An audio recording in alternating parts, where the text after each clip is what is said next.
စရာအေးကြီးတယ်ရောပဲရေတွေတန်တန်တန်တန်တန်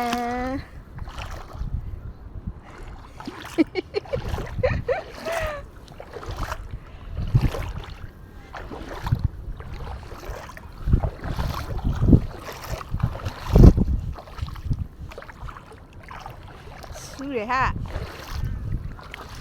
အမေရေကြော်စရာကြီးဒီလိုမျိုးရှောက်သွားတာဒီမှာအကုန်လုံး oyster တွေကြီးပဲအဲ့ဒါ oyster တွေပါ oyster ကျွန်းကိုရောက်နေတာပါစင်ကြောက်တောင်နေနဲ့မှာကြောက်တောင်ဟိုဘက်ကန်းကိုသွားတော့ရေကမတက်သေးဘူးအခုပြန်လာတော့ရေကတက်လာပါတယ်အဲ့တော့အမြန်ပြန်ပြေးလာကြပါတယ်မှာတော့ oyster တွေကြီးပါပဲ raw oyster လေးတွေပါရှင်အမှကြောက်တုံးတွေမှာကတ်နေအကုန် oyster တွေပါ raw oyster လို့ခေါ်ပါတယ်ပစ္စည်းပဲစင်ဒီမှာနေတာမဟုတ်မကြီးကတ်နေတော့ oyster တွေမှာအဲ့ငါကြံခဲ့ပြီလားအနောက်မှာ